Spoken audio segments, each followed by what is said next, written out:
Conto Consciência, o podcast da Diretoria de Comunicação da UFVJM.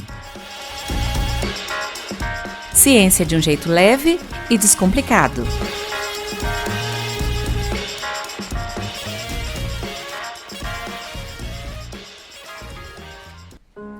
Uma senhora pálida e magra, de olhos fixos arregalados. O rosto moço revelava fadiga. Aos cabelos negros misturavam-se alguns fios grisalhos. Assim, Graciliano Ramos escreveu Nise da Silveira, no momento em que a viu pela primeira vez, quando estavam presos durante a ditadura de Vargas. Ele já havia ouvido falar da grandeza dessa mulher, mas até ele não poderia imaginar a revolução que ela estava prestes a iniciar. Seu princípio era o de que os chamados loucos também eram humanos. Ele só precisa ser tratado como um ser humano. Loucos que tinham como futuro uma vida isolados dentro de um hospital psiquiátrico, onde vivenciariam desde trabalhos compulsórios e fome até lobotomia. Meu instrumento é o pincel, o seu é o picador de gelo. Ela mesma já dizia: o que me fascinava era o que acontecia dentro da cuca do esquizofrênico. Verdadeiras obras de arte foram feitas pelos considerados loucos. Uma revolução estava sendo feita nessa sociedade em que nos hospitais psiquiátricos os médicos e as enfermeiras dão muito remédio para não terem trabalho. E gritam: vou dar choque, vou dar amarra. Ser louco é uma amarra. Em seu trabalho, criou espaços que permitiram às pessoas que sofriam com transtornos e doenças mentais um lugar em que pudessem utilizar a arte para se expressarem. Deixou como legado o Museu do Inconsciente, com os trabalhos dos chamados loucos. Pinturas reconhecidas como verdadeiras obras de arte. Também montou a Casa das Palmeiras, para que os antigos habitantes de hospitais psiquiátricos pudessem frequentar, um lugar que se tornaria a ponte entre a vida dentro do hospital e a vida em sociedade. Eu acho que existem algumas pessoas no mundo que são pessoas que fazem diferença, assim. A Nise é uma delas. Não foi à toa que escolhemos Nise como patrona do podcast Conto Consciência. Oi pessoal, sejam bem-vindos de volta ao Conto Consciência. Estamos iniciando a 3ª temporada com muitas coisas legais. E se você ainda não ouviu as outras temporadas, se liga nessa ótima dica. O episódio mais ouvido da temporada anterior foi Em Terra de Mineiro, quem tem queijo é rei. Um bate-papo sobre queijo com o Cleo Biboari e o Leandro Assis. Tá gostando dos episódios? Você pode deixar lá nos comentários do Instagram da UFVJM ou nas plataformas de distribuição. Temporada nova, cheia de coisas bacanas, não é mesmo, Luci? É isso aí, Marina. E neste primeiro episódio do ano, nós temos novidade. Estamos gravando em vídeo também. E a gente pede, que você continue com a gente, que vem muito mais novidade por aí. Tá, super bacana. Hoje a gente vai falar sobre algo muito valioso para todos nós, que é saúde mental. Bora lá? Eu sou a Marina, da Diretoria de Comunicação da UFVJM. E eu sou Luci, também faço parte da equipe da DICOM. Gente, então agora a gente vai aos nossos convidados. Participando com a gente de forma online, a Camila de Lima. Ela é professora da Faculdade de Medicina no campus do Mucuri. Ela é graduada em Psicologia e coordena projetos de extensão e pesquisa voltados para a saúde mental. Seja bem-vinda, Camila, tudo bem? Olá, tudo bem com vocês? Tudo ótimo, a gente agradece a participação, Camila. Eu que agradeço o convite, muito bacana poder estar aqui com vocês. E presente aqui no estúdio, o nosso outro convidado, Leonardo Gomes de Carvalho. Ele atua como neurocirurgião vascular em Diamantina e também é preceptor da residência médica em neurocirurgia da UFJM. Seja muito bem-vindo, Leonardo, tudo bem? Tudo bem, muito obrigado, Luci, Marina, Camila, toda a equipe aí da DICOM, pelo convite, pela lembrança de falar de um tema tão importante num numa cena tão bem organizada como a gente está vivenciando hoje, já aqui, já dando para ver que a coisa é bem... O projeto é sério, a coisa é para valer. Então tá aí, vamos conversar. Tá joia, nós que agradecemos sua presença aqui. Então, Camila, vamos começar com você aí. A gente sabe que você desenvolveu um projeto sobre saúde mental dos profissionais de um grande hospital aí de Teófilo Otoni. Como é que surgiu a ideia desse projeto? Então, na verdade, assim, é até interessante, né? Esse projeto, ele é parte de uma trajetória de parceria que a gente tem com esse hospital aqui em Teófilo Otoni. Ele é o maior hospital aqui, né, da cidade, da região. Na verdade, ele é um hospital que, se a gente pegar todas as cidades aqui, né, da macro região Nordeste, onde Teófilo Otoni está, e é o polo, né, ele deve atender aí mais ou menos 1 milhão de pessoas, né? Então, realmente é o maior hospital que a gente tem, é um hospital onde vários dos internatos do nosso curso aqui da FAMU que acontecem, né? E é um hospital que acontece em projetos também, né? Eu oriento a Liga de Psiquiatria e Saúde Mental da FAMU, que há algum tempo, a LAPSAM, e eu fui convidada como orientadora da LAPSAM pela então coordenadora do setor de medicina de trabalho, né, medicina do trabalho, né, daquele hospital, para fazer alguma ação com os colaboradores do hospital, né, porque essa coordenadora ela estava preocupada com a saúde mental mesmo, né, dos colaboradores, isso lá em 2018. E bem aí antes a da gente pandemia, começou... né? Isso, exatamente, antes da pandemia. A gente começou um projeto de extensão, que o nome do projeto é Cuidando de Quem Cuida, né? E aí a gente começou, é um projeto que a gente faz grupos terapêuticos com os funcionários do hospital, mensalmente, né? A gente começou esse projeto, o convite foi em 2018, como eu falei, né? A gente começou o projeto em 2019, é um projeto que existe até hoje. Durante a pandemia a gente o fez de forma remota, né? E agora a gente retornou presencialmente. E aí, ao longo da execução, né, no início, lá em 2019, essa mesma coordenadora lá do SESMIT, ela nos disse que estava chamando a atenção dela o número de afastamentos do trabalho por questões de saúde mental. E ela nos convidou a pesquisar isso, né, a trabalhar com as próprias planilhas desse setor dentro do hospital, para a gente poder ver o quanto esses afastamentos de saúde mental estavam, o quanto eles representavam, né, os afastamentos de um modo geral, porque uma coisa que a gente fala muito no projeto é a questão do quanto o ambiente de trabalho ele pode, né, prejudicar ou beneficiar a nossa saúde mental, a depender de como ele é organizado, né? Então, ela teve essa curiosidade, ela teve esse né, chamou a atenção dela aí, esse lampejo aí de que tinha muito afastamento por saúde mental e ela queria que a gente visse como que estava isso. E aí um grupo de alunos topou, né, fazer essa investigação e a gente começou no início de 2020, ainda antes da pandemia, veio a pandemia, a gente precisou parar as nossas atividades por um tempo.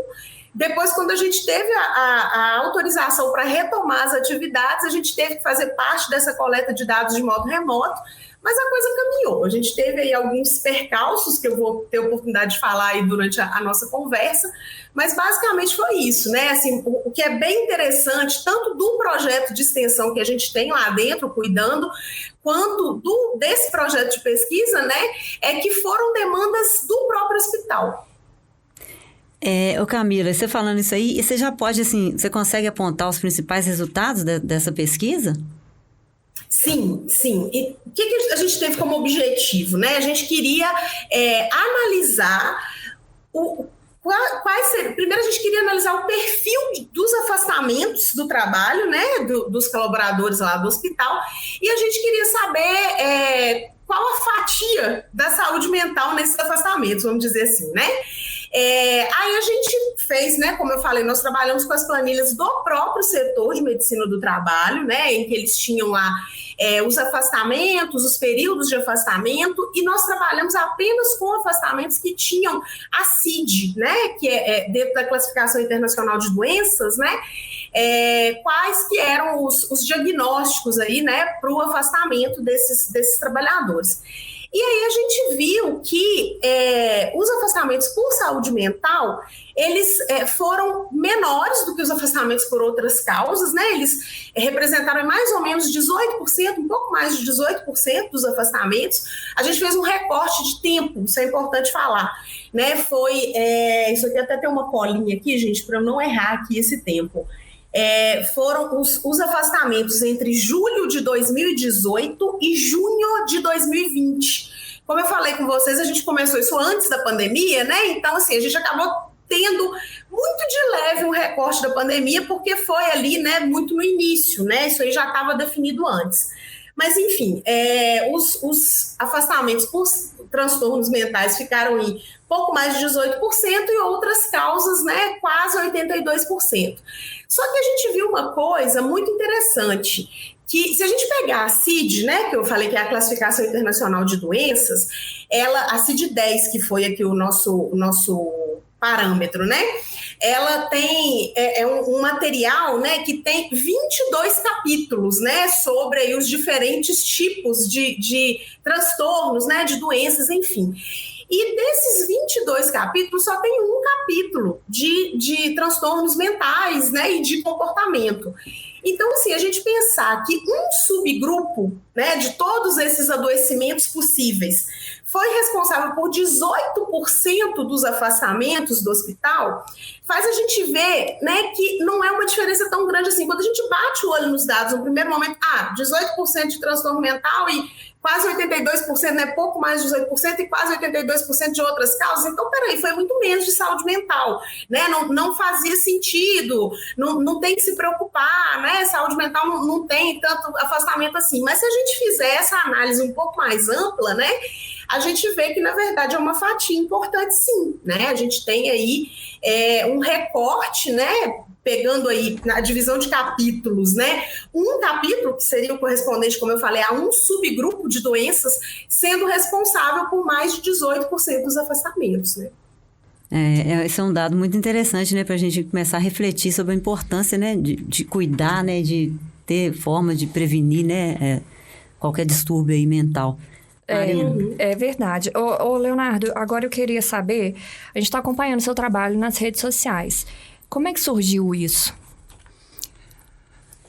Esse trabalho específico, que eu imagino que vocês estejam falando de alguns vídeos que saíram no Instagram, nas redes sociais aí, com a temática da saúde mental, eles surgiram junto com a pandemia. Esses, diferente do que a gente viu da Camila aqui, porque a demanda inicial nem tinha muito lado de saúde mental. Os primeiros vídeos que foram gravados, todos eles de forma bastante artesanal, vamos dizer assim, eu mesmo que gravava, que produzia, seja lá o que fosse, enfim, que montava, que enviava e tudo mais, eles foram com orientações, esses primeiros, com orientações mais objetivas sobre cuidado com máscara, com álcool em gel, essas coisas que foram aquelas orientações de início, assim, da pandemia mesmo. Quando ninguém sabia o que fazer, Ninguém mesmo, né? E foi exatamente esse não saber que motivou essa vontade de se falar sobre isso, porque o pânico foi geral. Né? Quem viveu, e literalmente todo o mundo viveu, né? Já que foi uma pandemia, lembra como é que foi essa... ainda mais dentro do hospital, né? Por exemplo, no contexto da saúde, essa notícia de uma doença chegando, uma doença mortal, uma doença que pegou o mundo inteiro e ninguém dessa geração vivenciou nada parecido com isso e tal, o impacto foi imediato, o impacto comportamental, o impacto na saúde e a demanda ficou muito clara, né? No primeiro plantão que eu dei, já com a pandemia chegando no Brasil, até antes de estar aqui o primeiro caso, mas já sabendo que alguma hora ia chegar, a gente já via que esse impacto tinha acontecido. E à medida que foram começando esses primeiros vídeos com essas conversas mais objetivas, naturalmente, talvez por uma característica pessoal, eu comecei a ir refletindo um pouquinho sobre o contexto como um todo, que é um pouco do que a gente certamente vai conversar aqui, a capacidade que a linguagem, que a palavra, que o discurso, que a conversa tem de tratar. né? É mais ou menos isso que a gente pode dizer que é o que a gente busca numa consulta de psicologia, que é o que muitas pessoas têm nos seus cultos religiosos, que é o que a gente tem com uma boa conversa com amigos e tudo mais, né? Então, começou a se ver que começou a gerar resultado. E até as pessoas começaram a pedir que mais vídeos fossem produzidos. E aí os temas foram crescendo, as possibilidades foram crescendo, analisando questões que estavam acontecendo naquele momento, outras vezes questões que passavam pelo que era a pandemia, mas que também tinham a ver com a saúde mental e que com isso foram entrando também na temática e ganhou um corpo. E acabou que a visibilidade, felizmente, foi muito grande, né? E está tudo registrado aí com essa ideia de ajudar dentro da saúde mental. Porque, né, Leonardo, a gente vivenciou uma coisa muito diferente, que é estar dentro de casa. Muitas pessoas estavam mais dentro de casa. Então, assim, como que desenvolve uma rotina de trabalho e como que isso mexe com a gente, né? Mexe com a saúde da gente, a saúde mental. Então, eu acredito que seja uma coisa que também a gente era nova e estava precisando ser abordada, né? Exatamente. Um dos primeiros vídeos, todos eles têm um títulozinho, né? Um dos primeiros que começou a entrar por essa área da reflexão um pouco mais filosófica, questões que envolvem vários âmbitos aí, chamava Pandemia da Dúvida, que era exatamente isso que você está dizendo. Ninguém sabia de nada, né? E aí você não sabia em quem confiar. Do mesmo jeito que vinha uma informação com um grau de precisão assim, muito intenso de um lado, você tinha no mesmo dia uma informação do lado oposto com o mesmo grau de precisão, com pessoas defendendo ferrenhamente um lado, defendendo ferrenhamente o outro, e nesse meio todas as mentes aí tomando cheias de dúvidas, né? E tomando no meio desse tiroteio, desse fogo cruzado e sem saber ainda como agir, né? Não vou dizer que eu sabia como agir, porque eu também não, né? Assim, na verdade, ninguém sabia mesmo, né? Ia se descobrindo, né? Os órgãos mais competentes do mundo ainda estavam na dúvida mesmo, né? Então, foi esse momento de calma e, felizmente, até hoje, a gente ainda colhe frutos de pessoas dizendo que ficaram aliviadas, né? Que conseguiram ter nessa ideia algum tipo de amparo, né? De conforto. Equilíbrio. Então, isso realmente deixa a gente bem satisfeito com isso. Isso é uma parte legal das redes sociais, né? De poder fazer um trabalho bacana nesse sentido, de dar esse apoio num momento que é muito difícil, mas quase não um serviço mesmo de utilidade pública, né? Porque todo mundo tinha acesso e um ia passando pro outro, né? Sem dúvida. Sim, com certeza. A gente vê claramente esse lado bacana das redes sociais, só que a gente também tem um lado das redes sociais que não é muito legal, que é, às vezes, criar a ilusão de um mundo perfeito e, muitas vezes, isso nos afetar, né? Afetar a saúde mental. Você, olhando por esse lado, como lidar com isso? Do mesmo jeito que no começo da pandemia a gente não tinha uma resposta totalmente pronta, esse, por ser provavelmente o maior desafio da contemporaneidade, quer dizer, o momento que a gente vive hoje, que envolve tudo isso, envolve as redes sociais e mais uma série de outras coisas, né? Dentro de uma mentalidade de velocidade, de uma mentalidade de lucro, de uma mentalidade de competitividade, de metas a cumprir e tudo mais. Isso leva tudo, vantagem em tudo. Vantagem, né? Foca um pouco em si mesmo, menos no outro, né? E tudo mais. As redes sociais são como se fosse o outdoor de tudo isso, né? São onde essas coisas todas são manifestas. E onde as pessoas têm controle. As pessoas que postam, por exemplo, elas escolhem o que postar. As pessoas que seguem, elas selecionam quem seguir e quem não seguir, em quem cancelar. O que também é uma política que machuca emocionalmente as pessoas que são canceladas, né? Então, a forma como lidar com isso é sempre muito individualizada, claro, mas nós não podemos não deixar ser dominados pelas redes sociais, exatamente pelo isso que você falou. Muito do que é postado nas redes é propaganda enganosa. É ilusão, né? É ilusão. Às vezes ali a gente tem pessoas que estão se mostrando, fazendo uma propaganda de alguma coisa que é altamente atraente, comidas maravilhosas, lugares maravilhosos, roupas maravilhosas, companhias maravilhosas e tudo mais. Mas aquilo que é o chamado avatar, né? Aquela pessoa está ali fantasiada daquele personagem, a hora que ela está fora da rede social, quer dizer, na rede real, né? Na rede da vida mesmo, ela às vezes não tem nada daquilo. Ela está simplesmente se mostrando daquela forma, né? E isso acontece com grandes, às vezes, influenciadores aí que de repente se mostram bastante instáveis emocionalmente por ter que cumprir esse papel, né, de uma coisa que eles não são. Está sempre bem, né? Está sempre bem. É um grande desafio, é realmente o grande desafio da contemporaneidade.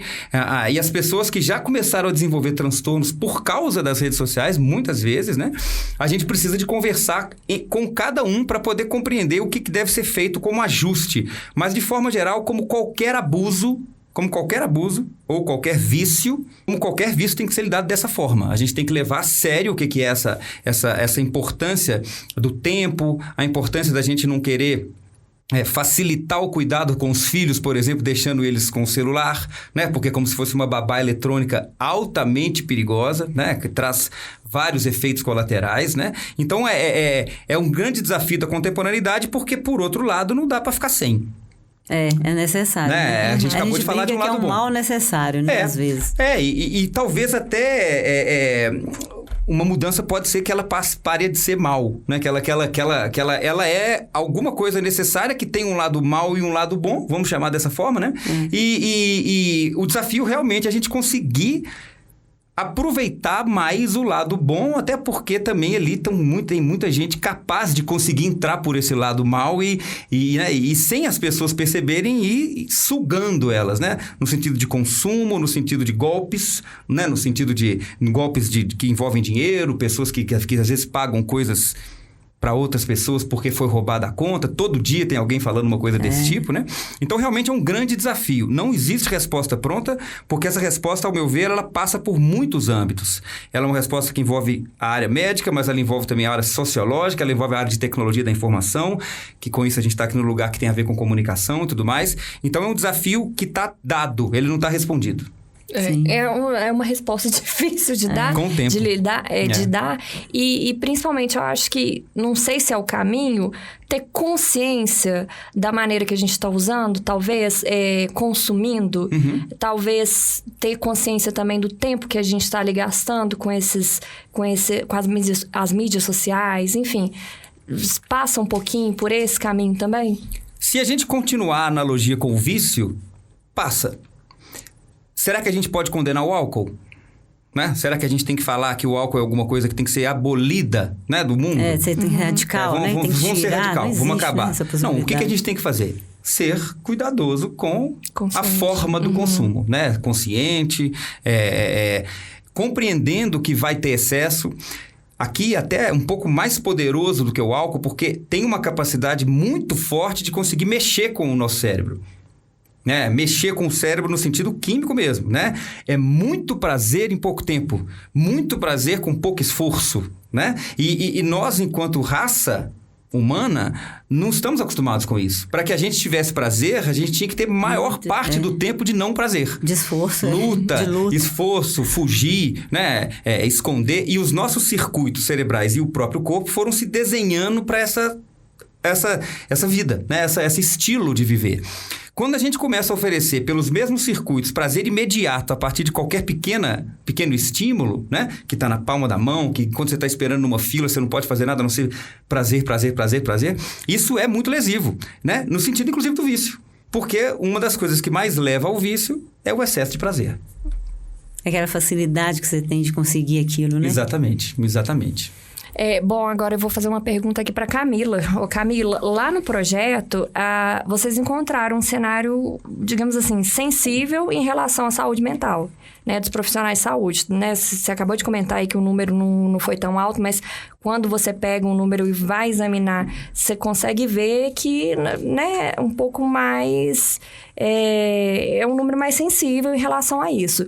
E a gente parte, às vezes, do senso comum, que são pessoas que têm um pouco mais de conhecimento sobre o assunto. E para os nossos ouvintes, que pode não ter uma bagagem tão grande sobre o tema, quais dicas você pode deixar em relação à prevenção de problemas de saúde mental? Olha, eu acho que um primeiro ponto passa até pelo que a gente está fazendo aqui nesse momento, né? Que é a educação, né? A a gente poder buscar, né, e no nosso caso aqui, prover informações, né, seguras, né, que eu acho que, como o Leonardo falou muito bem aí, hoje tem-se muito tudo ao mesmo tempo, né, muito rápido, e é difícil até você filtrar, né, o que realmente tem um embasamento, o que não tem.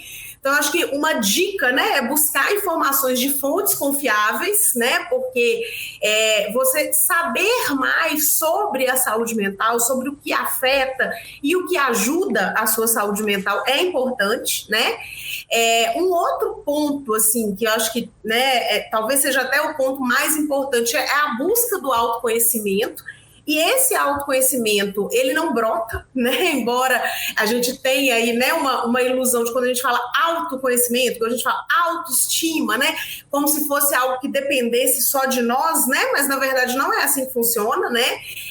Isso é socialmente construído, né? E no caso do autoconhecimento, às vezes, para a gente ter de fato o autoconhecimento, a gente precisa de ajuda profissional. Né? Então, seja aí, né, um psicólogo, um psiquiatra, né, ou um outro profissional da saúde que tenha condições de nos ajudar a desenvolver esse autoconhecimento.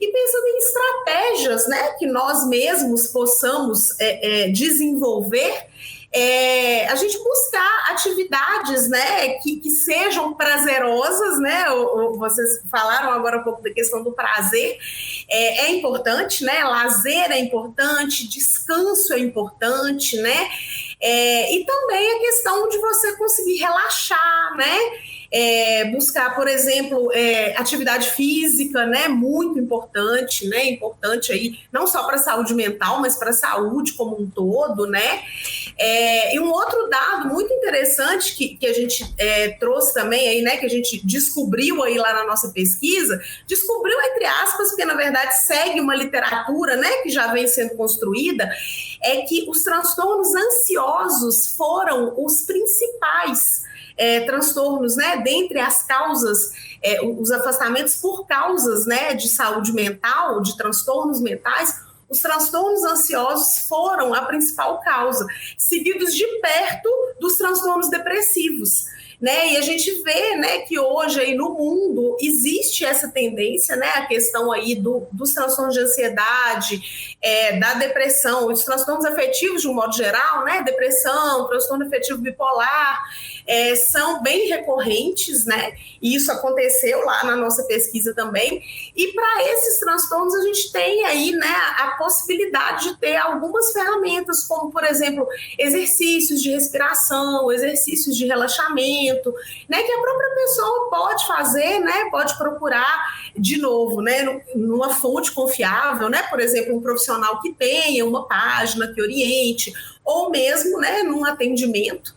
Então, são realmente ferramentas, né, que a gente vai desenvolvendo aí para a gente conseguir lidar, porque situações estressoras a gente vai ter o tempo todo, né, gente? As coisas não estão bem o tempo todo, né? E a vida é isso mesmo, né? Tanto que o Leonardo acabou de nos ensinar aí que o próprio excesso de prazer faz mal para nós, até evolutivamente falando, né? Assim, faz mal para a gente enquanto espécie. Então, as adversidades, elas existem, né?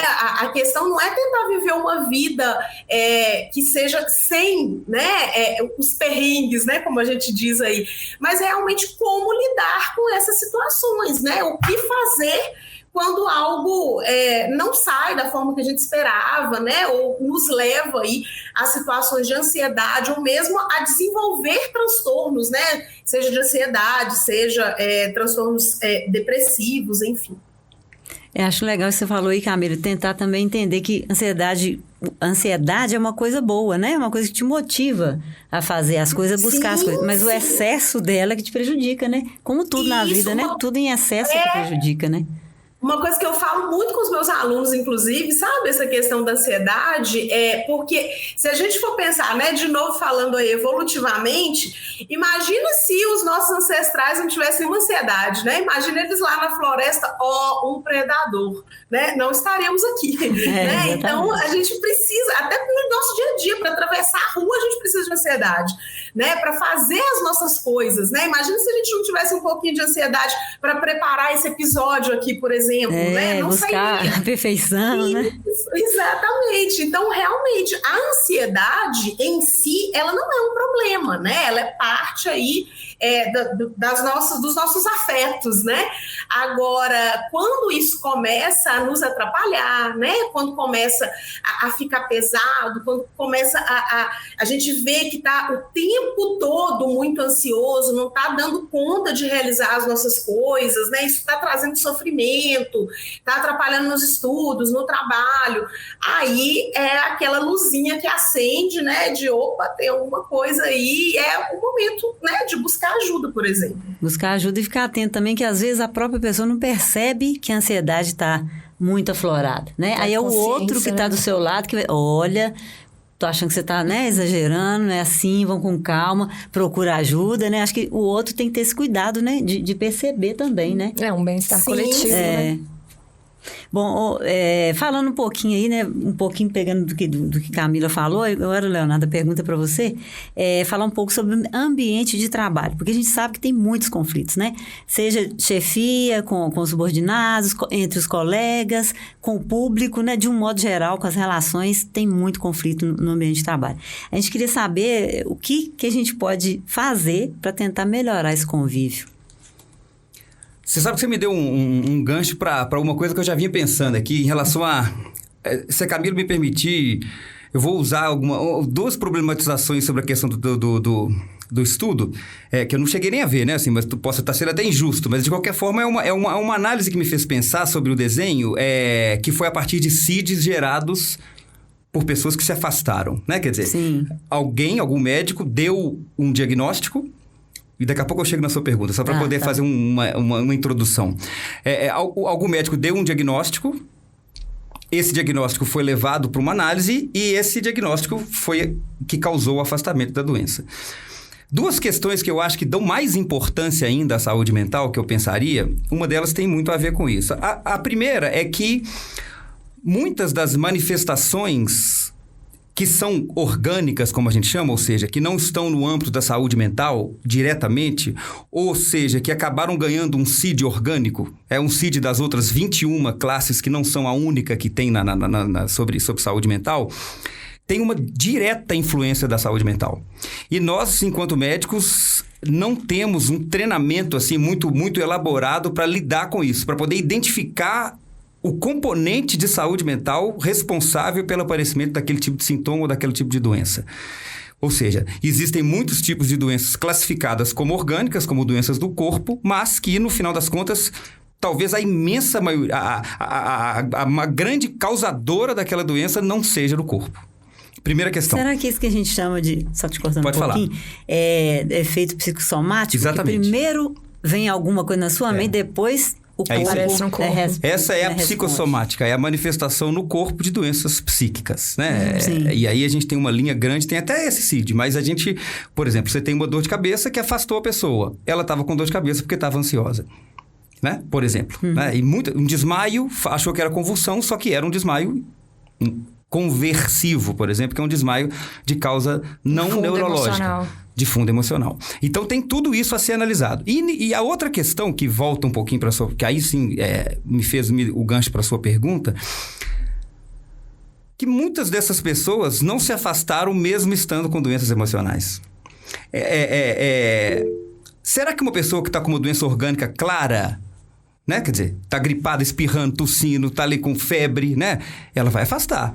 Ou ela teve um acidente de trabalho com um entorse, uma fratura, alguma coisa que gerou uma... Ela não pode trabalhar mesmo ali. Agora, quantos de nós já não trabalhamos em condições emocionais muito precárias? Ou no limite. Cadê o CID que justificou o afastamento? Teve. Quem não está dando valor, o paciente ou quem analisa? No sentido de quem dá o atestado. Será que a gente está ouvindo muito essa frase? Não, fica tranquilo, isso não é nada, não. Isso é só ansiedade. A gente, às vezes, vê uma pessoa chegando no pronto-socorro com uma crise que simula um infarto e a gente ouve essa frase. Não é nada, não é só ansiedade, não é nada. Ou fala, é piti. Né? Aí já gera aquele estigma, aquela coisa de uma pessoa que já é mal vista toda vez que entra no pronto-socorro. Então, o que traz aí nessa situação? Tem muito personagem envolvido nessa cena, né? Nessa questão que você falou, subordinados, chefes, né? E pessoas que estão todas envolvidas nisso aí, colegas, médicos do trabalho, inclusive, também e tal. Então, nós estamos, como a gente vem falando aqui, o mundo não está muito bom para redes sociais, né? Redes sociais como a gente acostumou com elas. Hoje a gente tem as redes sociais virtuais, mas nós somos seres sociais, né? Os seres humanos sempre se conviveram, né? Sempre houve uma situação que, por exemplo, conflito, né? Como foi falado aqui, conflito sempre existiu e sempre vai existir, né? Infelizmente, seres humanos se reuniam para ir ver pessoas queimarem na fogueira, jogadas aos leões, né? Quer dizer, existe também essa construção de um ser humano que sente o prazer nisso, né? Então tem até essa questão. Então a gente coloca isso numa relação de trabalho e já começa a pensar em coisas profundas, né? Então, o que o mercado exige da gente hoje, né? O que o contexto neoliberal, para a gente poder falar um pouco mais difícil, mas o que se pede hoje quando alguém trabalha? Você exige que a pessoa seja como? Produtiva, né? Competitiva. 110%. Rápida, meta, né? E se não for assim, não tem problema, tem quem substitua. Né? Então, como que a gente vai falar com alguém que é funcionário ou é subordinado, como você disse, dentro de uma relação dessa, que exija seus direitos, né? Se coloque respeitando o seu tempo? E aí, se ela pode ser substituída? Né? Então a gente começa também a colocar que a situação também está muito em cima, assim, vamos dizer, na hierarquia. Quando a gente tem essa relação, como se diz, muito vertical, né? Quer dizer, existe um domínio muito grande de alguém sobre outros, né? Essa subordinação, como você chamou, é muito evidente, muito forte. Fica difícil. É difícil não sofrer hoje. Acho que eu diria que é o resumo disso. A gente está quase que condenado a essa ansiedade que ficou óbvia na pesquisa, claro, né, que certamente ficou muito bem desenhada para poder mostrar todos esses retratos, e na pandemia também. Né? Porque você pega tudo isso e, além de tudo, põe enclausurado dentro de casa, afasta de quem você gosta, a pessoa interna você não pode nem lá visitar, né? A pessoa morre, você não pode ver. Não pode nem no enterro. Você tem que ser boa como mãe, como funcionário. Exato. Então, nós estamos debatendo aqui a contemporaneidade, nós estamos debatendo aqui o momento que a gente está vivendo, o momento que exige, como a Camila disse, que faça o que a gente está fazendo aqui, se converse sobre isso, se disponha a perceber que o emocional não é nada, não é que não sei, né? Não é nada, não é só ansiedade. Essa frase é perigosíssima, né? Porque a gente começa a centrar tudo no corpo, como a gente faz há séculos e já não deu certo, então tem que mudar, né? A gente tem que ver que todas essas pessoas, sejam elas os chefes, sejam subordinados, sejam dentro de uma linha de subordinados de qualquer funcionário, aquelas pessoas como médicos que estão envolvidos com isso, quando for o caso de enfermeiros, outros profissionais de saúde, compreender a existência da saúde mental. Acho que já é uma primeira questão a se colocar. Por mais óbvio que isso possa parecer, isso é forte, porque a gente atende pessoas, às vezes, acompanhadas há anos, por vários profissionais, às vezes em vários países, e não se ouviu o emocional. Ficou só na parte física, né? Deixa eu só complementar aqui. Acho que a Camila tá querendo pontuar também, né, Camila? Sim. Só justamente, né, porque o Leonardo colocou essa coisa, né, da CID e tal, isso na verdade foi até um sofrimento nosso na hora do desenho, porque a gente precisava, né, ter algo objetivo para mensurar mesmo, né, para a gente trabalhar aí com a análise dos dados e tudo mais. Mas a gente colocou na discussão, né, essa questão aí justamente de que existem outras CIDs, né, outras classificações que muito provavelmente tem uma relação com a saúde mental, e uma coisa que a gente não tinha como colocar explicitamente na nossa discussão, porque era meio que fofocas de bastidores, né, que a gente soube do próprio setor de medicina do trabalho, e mesmo conversando, né, com trabalhadores do hospital, é que muitas vezes o próprio trabalhador, quando ele vai ser afastado, ele pede que não se coloque uma classificação de transtorno mental, porque isso pode ser mal visto pela chefia. né? Porque tem aquela coisa de, mas olha só, é o fulano afastando de novo por causa de depressão.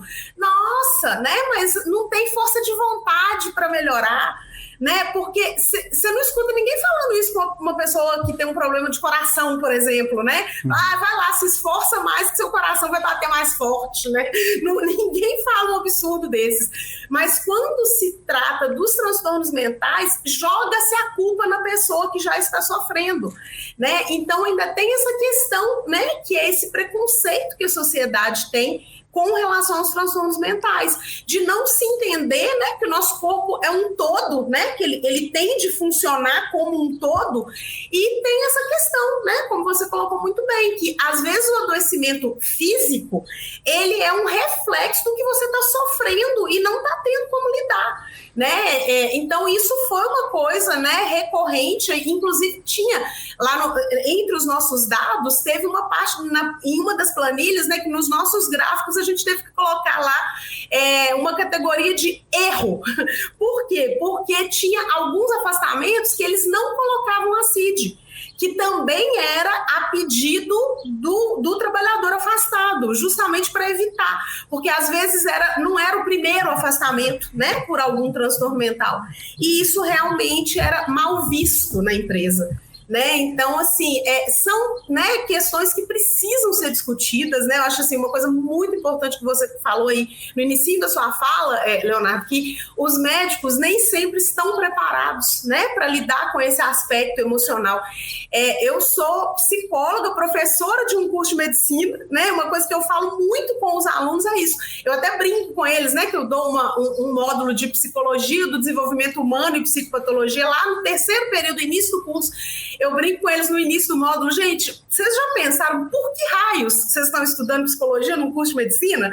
Né? E no final a gente retoma isso, né? E eles geralmente trazem essa resposta, né? Assim, do quanto que realmente é importante não perder de vista, né, esse aspecto. Eu acho que esse é, assim, um grande ganho mesmo nessa formação médica atual, né, de ter essa possibilidade de lidar com as questões de saúde mental desde o início, que eu acho que aumenta a probabilidade de um acolhimento a essas pessoas, né, e da quebra desse preconceito mesmo, né, e quem sabe, né, em trabalhos futuros a gente possa colocar isso até explicitamente na nossa discussão, né, que são coisas que realmente acontecem, né, e que na verdade até mascaram alguns dados, né, se a gente for pensar aí em outros recortes, né, por exemplo, quais os setores que têm mais afastamentos por transtorno mental, né, que são setores da assistência, que geralmente são as equipes da enfermagem, né, no caso do nosso trabalho foi assim também, né.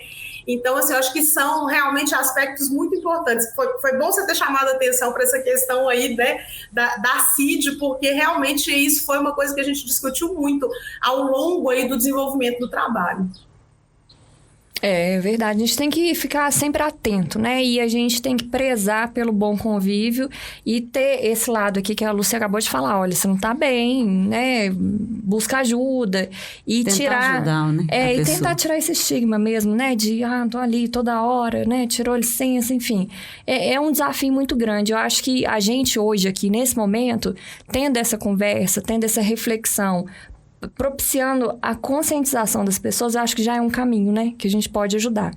E o papo tá muito bom, mas agora é a hora do nosso quadro especial, Meus Favoritos, né, Lucy? É isso mesmo, Marina. Bora lá? Roda a vinheta. Meus Favoritos. Aproveitando aí a temática do programa, né, que é a saúde mental, a gente queria pedir uma indicação aí para cada convidado. Pode ser um livro, um filme, uma série, um documentário, enfim, o que vocês quiserem. Algo que possa ajudar, né, quem está nos ouvindo a entender mais sobre saúde mental. Aí vamos começar com a Camila. O que você indica, Camila? Olha, na verdade, eu até gosto muito, né, de usar filmes, documentários nas minhas aulas de psicopatologia, porque os alunos até comentam que é bom, né, quando você vê as manifestações ali daquilo que você está estudando na teoria, né, ajuda a entender melhor. Tem um documentário, que é até um documentário acho que ele já está com um pouco mais de 20 anos, mas é sempre muito atual, que é Estamira. Eu não sei se vocês conhecem, né? É a história de uma mulher que ela era catadora de lixo lá no Jardim Gramacho, que chegou a ser o maior lixão a céu aberto da América Latina, né? Hoje não existe mais, mas é lá no Rio, né? Na Baixada Fluminense. E a Estamira, ela é uma mulher que ela tem um transtorno psicótico, né? Muito provavelmente uma esquizofrenia.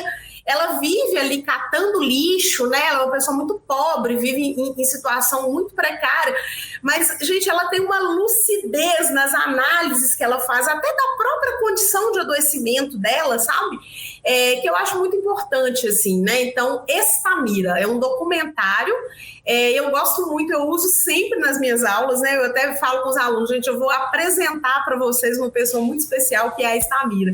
E realmente, né, essa história dela faz com que a gente consiga ter uma visão crítica mesmo, né? De que quando a gente fala de adoecimento mental, como eu comentei há pouco, tem muito essa coisa de culpabilizar a pessoa que está em sofrimento, né? Mas a gente não pode perder de vista que a saúde mental, ela depende, né, de uma conjunção de fatores. A gente precisa de habilidade social, é algo que pode ser adoecedor, por exemplo. Camila, muito obrigada pela indicação. A gente vai assistir, sim, né? Com certeza. E só uma coisa, a gente vai deixar também lá na página do podcast o nome certinho do documentário, o diretor, enfim, para facilitar aí para os nossos ouvintes. Com link, né, para todo mundo ouvir. E agora você, Leonardo, o que você indica pra gente? O tema da saúde mental, ele é muito presente, né? Nas artes, de forma geral. A gente tem sugestão de uma coisa só, para mim pareceu até um pouco desafiador. Eu estava pensando aqui o que eu poderia sugerir como única coisa. Mas, eventualmente, talvez até sem aprofundar muito no detalhe de cada um, mas a gente tem vários livros, filmes que passam por esse tema. Uma Mente Brilhante, Melhor Impossível. Cada um fala sobre uma coisa. Um fala sobre transtorno obsessivo compulsivo, o outro fala sobre esquizofrenia mesmo, como a Camila lembrou aqui. Outros livros também. Eu gosto de um livro muito interessante, que ele não é especificamente sobre saúde mental só, que é o livro O Físico. É um livro bem interessante do Noah Gordon, acho que é esse, não, o nome do autor, nem sei se é autor ou autor, agora estou até na dúvida, que narra a trajetória de um médico em formação muitos anos, séculos atrás. Então, ele tem alguma coisa que passa por um pouco da valorização do todo, assim, da pessoa quase que como não sendo só corpo, enfim, dá um olhar diferenciado para o indivíduo, vamos dizer assim. Tem um outro livro que me fez lembrar também até, que é um livro mais até para um lado da filosofia, que é um livro de um diálogo, uma conversa do Mário Sérgio Cortella com a Monja Cohen, que chama Nem Anjos Nem Demônios. Ele fala sobre virtudes e vícios, de uma forma geral. Eu acho que ele ajuda na saúde mental, do ponto de vista de análises bem aprofundadas sobre o que é esse limite, essa fronteira entre o que é virtude, o que é vício, o que é certo, o que é errado e coisas assim.